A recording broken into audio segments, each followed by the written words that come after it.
आज की इस वीडियो की शुरुआत हम लोग इस सवाल से करते हैं। 119 नंबर सवाल ज़रा पढ़िए कि क्या लिखा गया है। बिहार के किस ज़िले में सोना पाया जाता है? क्या इतना ही आसान सवाल पूछा गया 71 बीपीएससी में? बिल्कुल भी नहीं। आज की इस वीडियो में हम लोग थोड़ा सा 71 बीपीएससी प्रीलिम जो पेपर है उसको एनालाइज करेंगे और समझेंगे कि ज्योग्राफी के जो सवाल हैं वो कहाँ से पूछे गए। उसका एग्जैक्ट सोर्स मैं दिखाऊंगा। चैप्टर वाइज किताब खोल करके आपको सोर्स दिखाऊंगा कि किस चैप्टर से कहाँ से कौन सा सवाल पूछा गया था। एनसीईआरटी के भी रेफरेंस दूंगा और रेफरेंस बुक भी आपको दिखाऊंगा कि कौन सा रेफरेंस बुक आपको पढ़ना चाहिए। वीडियो थोड़ा सा डिटेल होता है मेरा, क्योंकि केवल एक ही उद्देश्य होता है कि जब ये वीडियो एंड हो तो आपको क्लियर हो जाए कि ज्योग्राफी कहाँ से पढ़ना है और किस प्रकार के फैक्ट्स पर विशेष ध्यान देना है। जब मैं वीडियो करवा रहा हूँ उस दौरान आपको एक काम और करना है कि आप अपने प्रीलिम के पेपर को निकालें अगर आपने दिया है, और देखें कि कौन कौन से सवाल इसमें से आपके सही हुए थे और कौन कौन से सवाल गलत हुए थे। सबसे पहला सवाल देखिए जो ज्योग्राफी से पूछा गया है, कोसी मेची लिंक परियोजना के बारे में पूछा गया है कि बिहार में कौन कौन से जिलों को लाभ होगा। ये दरअसल में यह भूगोल का भी सवाल है और समसामयिक अर्थात करंट अफेयर का भी यह सवाल है। दोनों में ही चर्चा में था। ज्योग्राफी में भी कोसी नदी को पढ़ना होता है और मेची नदी के बारे में तो नहीं पढ़ते हैं ज्योग्राफी में, बिहार स्पेशल में, लेकिन कोसी के बारे में तो निश्चित तौर पर पढ़ते ही हैं। तो कोसी मेची लिंक परियोजना भूगोल से संबंधित जो करंट अफेयर है वहाँ से सवाल पूछेगा। और बीपीएससी के इतिहास में 20 से ज़्यादा सवाल ज्योग्राफी के शायद ही कभी पूछे गए थे। इस वाले एग्ज़ाम में 71 बीपीएससी में पूछा गया है, मोर देन 20 क्वेश्चंस, और वो भी सारे के सारे वन लाइनर सवाल। कोई भी सवाल इसमें आपको स्टेटमेंट वाला नहीं दिखेगा। 69 बीपीएससी में ज्योग्राफी के बहुत सारे सवाल स्टेटमेंट वाले भी पूछे गए थे, जबकि यहाँ पर ज्योग्राफी के मोर देन 95% सवाल जो हैं वो वन लाइनर हैं। उसमें एक भी आपको स्टेटमेंट वाला शायद ही एक दो आपको दिखेगा। नेक्स्ट देखिए कौन सा सवाल है। कोसी मेची लिंक के बाद से ये क्या हो गया, ये बिहार। और अगर कोई भूगोल से संबंधित प्रोजेक्ट वगैरह चर्चा में है, जैसे कुछ दिन पहले ही मैंने आपको समझाया था कि जम्मू कश्मीर के रीजन में सिंधु नदी समझौता जब से भारत अलग हुआ है तब से कई सारे नदियों पर डैम वगैरह बनाए जा रहे हैं और डैम के वाटर स्टोरेज फैसिलिटी भी बढ़ाई जा रही है। तो क्यों नहीं वहाँ से सवाल पूछेगा। ये ज्योग्राफी भी हो गया और क्या हो गया बंधुओं, ज्योग्राफी से रिलेटेड करंट अफेयर भी हो गया। तो करंट अफेयर और ज्योग्राफी से संबंधित जो भी टॉपिक हैं वो आपके प्रीलिम और मेंस दोनों के महत्वपूर्ण हो जाते हैं। तो ये सवाल आपसे पूछा जाएगा प्रीलिम में भी। नेक्स्ट देखिए कौन सा एक सवाल पूछा गया था, नागी पक्षी अभयारण्य के बारे में पूछा गया। ये बिहार स्पेशल है। दरअसल में ज्योग्राफी के ही हिस्से में हम लोग पढ़ते हैं कि बिहार में कौन कौन से, बिहार स्पेशल ज्योग्राफी पढ़ेंगे ना तो उसमें आता है कि बिहार में महत्वपूर्ण नेशनल पार्क, बिहार में महत्वपूर्ण पक्षी अभयारण्य, महत्वपूर्ण झील कौन कौन से हैं, गर्म पानी के स्रोत कौन कौन से हैं।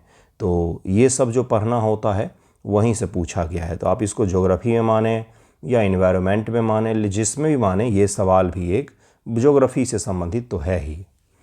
एक और देखिए सवाल जो पूछा गया है, इसके बाद से नीचे चलेंगे।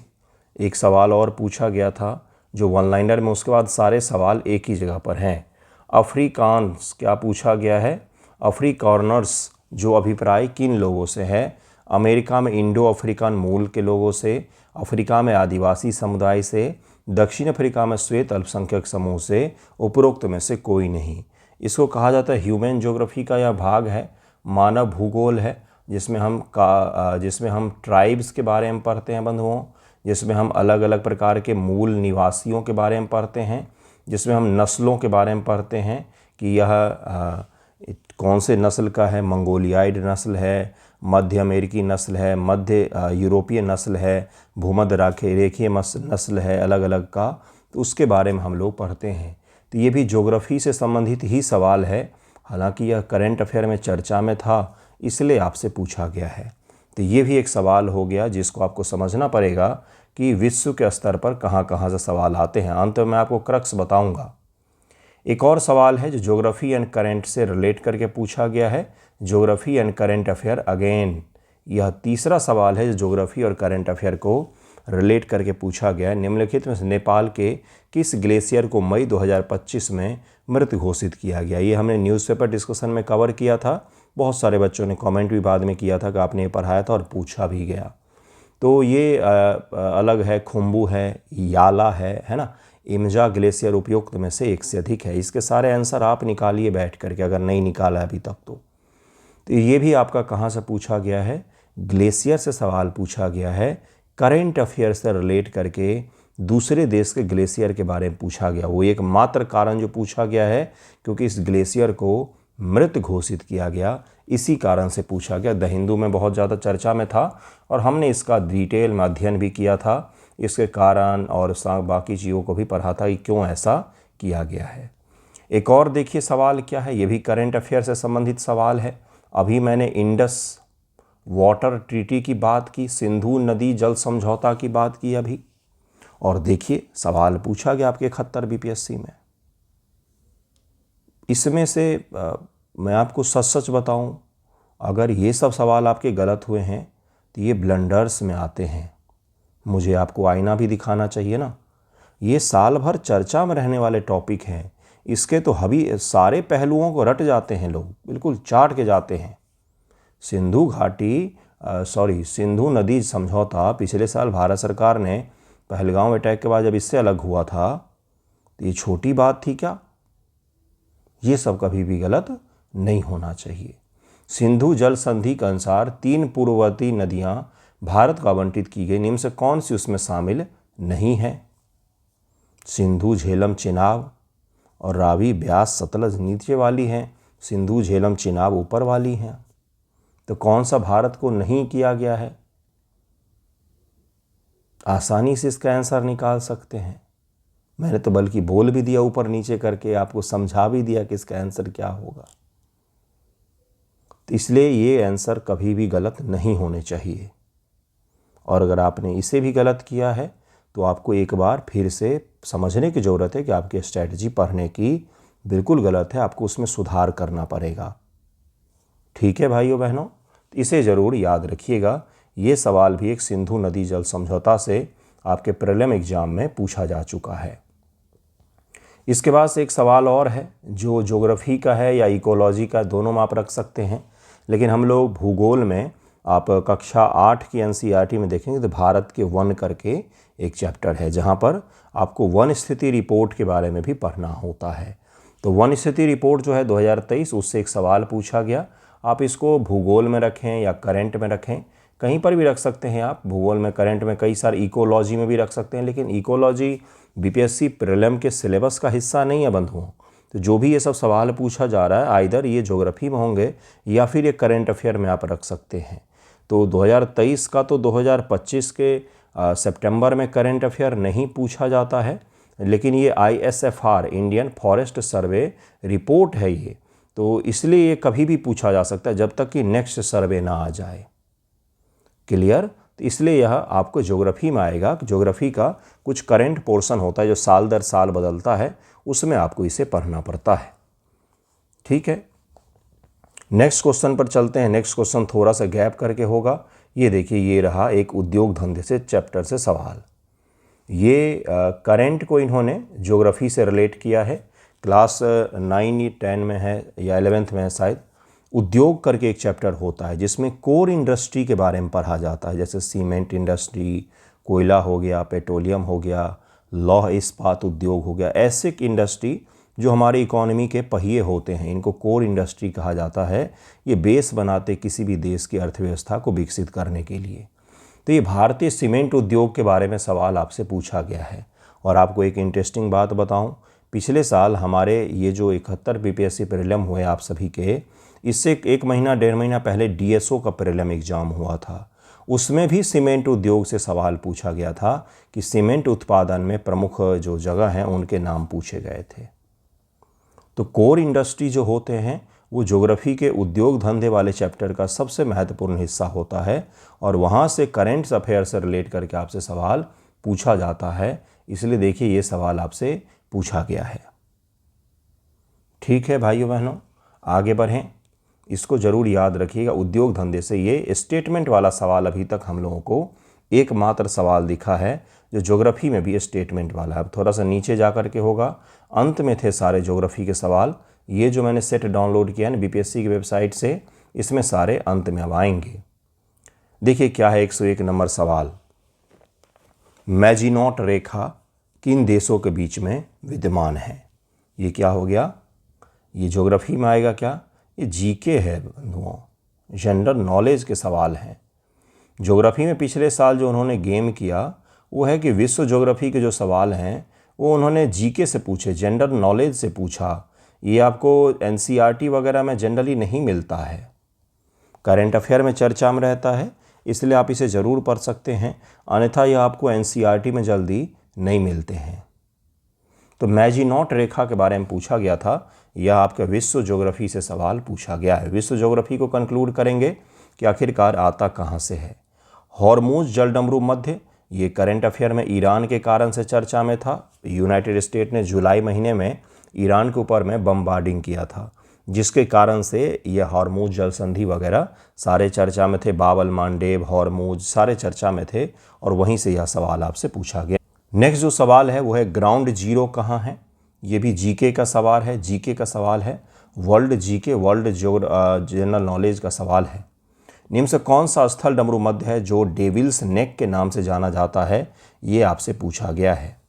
लडंग संदर्भित करता है किसको? स्थानांतरित कृषि को, वृक्षारोपण कृषि को, कृषि का पदार्थ प्रकार से, शुष्क कृषि से। इन सब के सोर्स दिखाऊंगा मैं आपको। इसमें से कुछ सवालों के बेहतरीन सोर्स हैं, लाइन बाय लाइन आपको मैच करके दिखाऊंगा मैं, ठीक है। उसके बाद से पूछा गया है कि भारत दुनिया का सबसे बड़ा नदी द्वीप कौन सा है?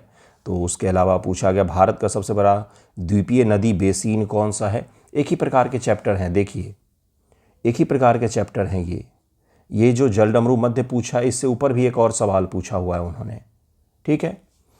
निम्नलिखित में से कौन सा अलकनंदा और भागीरथी संगम का स्थल है? ये पूछा गया आपसे। अलकनंदा और भागीरथी का संगम स्थल पूछा गया है आपसे।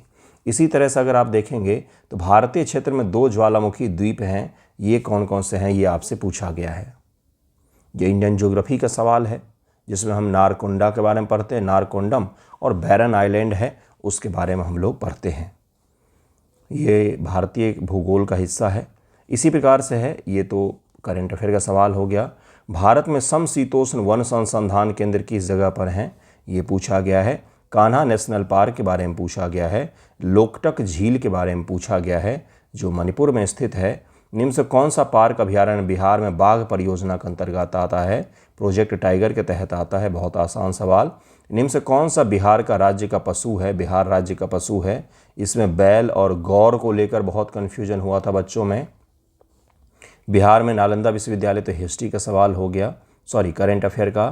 कर्मनासा नदी का उद्गम स्थल कौन सा है? ये बिहार का ज्योग्राफी हो गया, बिहार का भूगोल हो गया।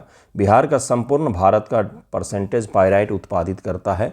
पायराइट का उत्पादन बिहार के बारे में पूछा गया। बिहार मिनरल रिपोर्ट लेटेस्ट वाला जो आता है उसे पायराइट का देख लिया कीजिए। एक ही चीज़ का उत्पादन सबसे ज़्यादा बिहार में होता है तो वो यही है। बिहार के किस ज़िले में सोना पाया जाता है? और बिहार का अधिकांश भाग निम्नलिखित किस प्रकार के जलवायु में आता है? यह भी सवाल एक पूछा गया था। इसके अलावा अगर आप जाएंगे तो इसके अलावा कोई भी ज्योग्राफी का सवाल नहीं है, सारे के सारे साइंस के सवाल हैं। इन सवालों का थोड़ा सा विश्लेषण करेंगे, लेकिन उससे पहले आपको सोर्स दिखा देता हूं कि कहां से कौन से सवाल पूछे गए। ये सोर्स मैं एनसीईआरटी से दिखा रहा हूं। ये पूरा आपके लिए टेबल ही बना करके लाया था मैं, ताकि आपको बिल्कुल कन्फ्यूजन ना हो कहाँ से क्या पूछा गया है। लडांग वाला ये सवाल था जो स्थानांतरित कृषि, जिसको झूम कृषि कहा जाता है, स्थानांतरित कृषि का है। मानव भूगोल के मूल सिद्धांत, अध्याय 4 प्राथमिक क्रियाएं, पेज 31 आपको एनसीईआरटी में कक्षा 12 के भूगोल में मिल जाएगा। इसी प्रकार से दुनिया का सबसे बड़ा नदी द्वीप क्या है? ये सारे न्यू एनसीईआरटी हैं बंधुओं, न्यू एनसीईआरटी हैं, उन्हीं से मैच किया गया है इसे। अगला है दुनिया का सबसे बड़ा नदी द्वीप है, यह माजुली द्वीप है। समकालीन भारत अध्याय जो है उसमें भारत के भौतिक स्वरूप के बारे में जो जानकारी है वहाँ पर आपको मिल जाएगा। ये पेज नंबर भी साथ में लिखा हुआ है। नए वाले एनसीईआरटी में आगे पीछे हो सकता है, लेकिन आपको चैप्टर का नाम पर ध्यान देना चाहिए। भारत का दूसरा सबसे बड़ा नदी बेसिन गोदावरी नदी बेसिन है। ये भी आपको उसी सेम चैप्टर से पूछा गया है, कक्षा 9 के ही सेम किताब से पूछा गया है। अपवाह तंत्र के बारे में, ड्रेनेज सिस्टम ऑफ इंडिया जो है वहाँ से आपसे ये सवाल पूछा गया है। फिर इसी प्रकार से अलकनंदा नदी के बारे में पूछा गया है, अलकनंदा नदी के बारे में, जिसमें आपको अपवाह तंत्र में ही ये भी सवाल देखने को मिलेगा। भारत के दो जो ज्वालामुखी हैं, ये 11वीं कक्षा की भूगोल में भौतिक पर्यावरण, भारत का भौतिक पर्यावरण जो है, संरचना और भू आकृति विज्ञान इत्यादि जो पढ़ाया गया है उसमें मिलेगा। और भारत के भौतिक स्वरूप चैप्टर किसी में भी देखेंगे तो हमारे आइलैंड के बारे में जो जानकारी है, उस आइलैंड के बारे में जानकारी में ये भी आपको जानकारी मिल जाएगी कि भारत में दो जो हैं वह ज्वालामुखी मौजूद हैं। इसी प्रकार से कान्हा नेशनल पार्क है, कक्षा 9 के आपको भूगोल में दिख जाएगा। लोकतक झील है, ये भी कक्षा 9 के अपवाह तंत्र वाले में आपको दिख जाएगा। बाकी जो भी Hormuz, ground zero, devil snake, ये सब के सब जो हैं ये एनसीईआरटी में डायरेक्ट आपको नहीं मिलेंगे, लेकिन आपको जो मिलेंगे यह सब जीके में मिलेगा। करंट अफेयर से रिलेट करके यह पूछा गया है। यानी कि डायरेक्ट एनसीईआरटी हम लोग देखें तो करीब में 7 सवाल पूछे गए थे आपके एनसीईआरटी से डायरेक्ट। डायरेक्ट का मतलब बिल्कुल उसी से पूछे गए थे, जिसमें भी मुख्य रूप से कहाँ से कहाँ तक, तो 9 to 12 के एनसीईआरटी पर फोकस किया गया था। ये चीज़ क्लियर हो गया। सोर्स दिखाया है मैंने आपको, बजाबते चैप्टर नाम दिखा करके बताया है, आप उसका जाकर अध्ययन करेंगे तो वहाँ पर आपको दिखेगा भी। ठीक है, अब ज़रा एनालिसिस कर लेते हैं और क्या पढ़ना चाहिए उसे ज़रा समझ लेते हैं, जिसके बाद हम लोग वीडियो को एंड करेंगे। ओके, सबसे पहला विश्लेषण में क्या निकल करके आया है कि 71 बीपीएससी प्रीलिम एग्ज़ाम में ज्योग्राफी से पहली बार मोर देन 20 सवाल पूछे गए हैं। यानी कि कितने हो गए, 20 प्लस में अप्रॉक्स 22 से 24 के आसपास में सवाल जो हैं वो हैं। अगर आप किसी सवाल को इकोलॉजी में डाल देंगे तो वो अलग हो जाएगा, ज्योग्राफी में डाल देंगे तो हो जाएगा। 20 प्लस सवाल ज्योग्राफी में बहुत कम होता है कि पूछा जाए। ठीक, तो इसलिए इस बार पूछा गया। और सबसे बड़ी चीज़ इसमें क्या खासियत है, 20 सवाल में 19 सवाल जो हैं यह वन लाइनर है, डायरेक्ट। इस 19 में से भी 7 से 8 सवाल जो हैं वो बिहार स्पेशल से पूछे गए हैं। बाकी के जो सवाल हैं उसमें भारत का भूगोल भी शामिल है 10 सवालों में, और विश्व का भूगोल भी शामिल है। 7 से 8 नहीं, 5 से 6 सवाल है करीब बिहार स्पेशल से। बाकी का जो हिस्सा है उसमें भारत का भूगोल भी और विश्व का भूगोल भी पूछा गया। यानी कि 14 के करीब में क्वेश्चन ऐसे हैं जिसमें भारत के भूगोल से और विश्व के भूगोल से सवाल पूछे गए हैं। भारत के भूगोल में भारत के अपवाह तंत्र से, भारत की नदियों से, और उसके अलावा भारत के भू आकृति प्रदेशों से, भारत के आइलैंड से सवाल आए हैं। फिजिकल ज्योग्राफी से इसमें सवाल आपको 9 के बराबर में दिख रहे हैं। ठीक है, इंडियन ज्योग्राफी से सवाल ज़्यादा पूछा थे। क्या अगली बार नहीं पूछेगा? नहीं, बिल्कुल भी ऐसा नहीं है। जब भी आप पढ़ते हैं तो पिछले साल के अध्यायों को शामिल करते हुए जो अध्याय से नहीं सवाल पूछे गए हैं उन्हें भी पढ़ना होता है। इसलिए फिजिकल ज्योग्राफी मस्ट है, उसे बिना छोड़े कभी भी मत जाइएगा, उसको पढ़ के जाइएगा, उसको छोड़ करके कभी भी नहीं जाना है। तो कौन से 2 भूगोल पर ज़्यादा ध्यान दें? तो फिजिकल ज्योग्राफी, जिसको भौतिक भूगोल कहा जाता है, और भारत का जो भूगोल है इसे थोड़ा सा डिटेल में पढ़ें। बाकी बिहार के भूगोल में फिक्स है कि बिहार की नदियों से सवाल आएंगे, बिहार के खनिज से 1 सवाल आएगा और वो पूछा गया है। बिहार के खनिज से 2 सवाल, पायराइट के बारे में, सोना के बारे में, बिहार के नेशनल पार्क, बिहार के पक्षी अभ्यारण्य से सवाल आएंगे और वो पूछा गया है। इसी प्रकार से बिहार से यही सवाल आते हैं। खनिज हो गया, नदी हो गया, झील हो गया। कौन कौन से चैप्टर हो गए बिहार स्पेशल में हम लोग देखें तो खनिज संसाधन हो गया, कृपया नोट कर लें इसको, खनिज संसाधन हो गया, मस्ट है, यहाँ से सवाल पूछेगा ही पूछेगा। दूसरा जो हो गया बिहार की नदियाँ चैप्टर, बिहार की नदियाँ। कभी कभार बिहार के सॉइल से सवाल पूछे जाते हैं, नहीं तो आपको बिहार के झील हो गए, बिहार के झील, और फिर बिहार के जो भी नेशनल पार्क हैं या फिर बिहार के पक्षी अभ्यारण्य हैं तो वहाँ से सवाल पूछे जाते हैं। इसके अलावा बिहार स्पेशल से एक भी सवाल नहीं आएगा। नहीं आएगा मतलब नहीं आएगा, क्योंकि स्कोप ही नहीं है तो कहाँ से सवाल पूछा जाएगा। ठीक, बाकी जो सवाल आते हैं वो आपके इकोनॉमिक सर्वे को कृषि से रिलेट करके पूछे जाते हैं। तो ये बिहार स्पेशल हो गया। इसी प्रकार से वर्ल्ड ज्योग्राफी जो है बंधुओं, ये भी लिमिटेड है। वर्ल्ड के ज्योग्राफी में हमेशा करंट अफेयर को सबसे ज़्यादा वरीयता दीजिए। कोई जलडमरू मध्य, कोई इलाका चर्चा में है, जैसे अभी हाल फिलहाल में वेनेजुएला चर्चा में है, तो वेनेजुएला के आसपास के जो समुद्री भाग है वहाँ से स्टेट के नाम, मतलब जल स्टेट के नाम, उसके बाउंड्री पर स्थित देश, वहाँ का एंजल जलप्रपात, ये सब चीज़ें पूछी जा सकती हैं आपसे। तो वर्ल्ड ज्योग्राफी में सबसे पहले करंट अफेयर को ध्यान में रखना है, देन दुनिया के झीलों को ध्यान में रखना है, बड़ी बड़ी जो नदियाँ हैं उनको ध्यान में रखना है। ठीक, उसके अलावा जो ध्यान में रखना है वो है जल संधि, जिसको वाटर स्ट्रेट कहते हैं हम लोग, उसे ध्यान में ज़रूर ही रखना है। ज़रूर का मतलब ज़रूर ही। उसके अलावा जो सबसे प्रमुख में ध्यान रखना है वो है समुद्र के करंट जो होते हैं अलग अलग, उसे ध्यान में रखते हैं हम लोग, और विश्व के खनिज संसाधन, इसी से सवाल पूछे जाते हैं। विश्व के खनिज संसाधन, करंट अफेयर, झील, नदियाँ, और उसके अलावा जलडमरू मध्य जो है, इससे सवाल पूछे जाते हैं। कभी कभार जो है वो विश्व के प्रमुख पर्वतमालाएं जो हैं वो अगर चर्चा में है या नहीं भी चर्चा में, तो अफ्रीका के प्रमुख चोटी कौन सी है, यूरोप की प्रमुख चोटी कौन सी है, दक्षिण अमेरिका के प्रमुख चोटी कौन सी है, दुनिया का प्रमुख मरुस्थल कौन सा है, ईरान अभी चर्चा में, तो ईरान में प्रमुख मरुस्थल कौन से हैं, तो ये सब के सब करंट अफेयर में आते हैं बंधुओं, यहाँ से सवाल पूछे जाते हैं। भारत के भूगोल का हर हिस्सा इम्पोर्टेंट है, उसमें कोई भी हिस्सा नहीं छोड़ना है। कोई भी का ना मतलब कोई भी हिस्सा नहीं छोड़ना है, कि मतलब नहीं छोड़ना है, कभी भी नहीं छोड़ना है। भारत के भूगोल का हर हिस्सा पढ़ करके जाना है, क्योंकि इस बार 20 सवाल पूछा, हो सकता है अगली बार 12 ही पूछे ज्योग्राफी में से, लेकिन पूछेगा तो उसके अगले साल हो सकता है 22 पूछ ले, या हो सकता है 72 में 25 की जगह पर 30 सवाल पूछ ले ज्योग्राफी से। इसलिए ये पढ़ के अवश्य ही जाना है। सोर्स क्या रखें, एक तो रेफरेंस बुक के तौर पर ये किताब आप पढ़ सकते हैं, हिंदी इंग्लिश दोनों में ही मौजूद होता है, ये आपको फ्लिपकार्ट अमेजॉन पर मिल जाएगा, इसमें आप चैप्टर को पढ़ सकते हैं। अगर आपको एनसीईआरटी पढ़ना है तो एनसीईआरटी आप 9 से 12 तक का पढ़ें डिटेल में अगर आप जितना डिटेल पढ़ सकते हैं उसको पढ़ें, और एमसीक्यू प्रैक्टिस करें। एमसीक्यू प्रैक्टिस मैं भी करवाता हूँ, अभी पॉलिटी चल रहा है, पॉलिटी के बाद ज्योग्राफी हम लोग शुरू करेंगे, पॉलिटी के बाद पॉलिटी का रिवीजन होगा, और उसके बाद से हम लोग ज्योग्राफी शुरू करेंगे। तो उसमें भी चैप्टर वाइज ही होता है, पहले भारत का भूगोल, फिर बिहार का भूगोल, फिर विश्व का भूगोल, सारा कुछ हम लोग करते हैं। तो वहाँ पर मैं आपको वो करवाऊँगा, वो प्राइमरी सोर्स आप रखिएगा, क्योंकि नए एमसीक्यू होते हैं, अच्छे होते हैं।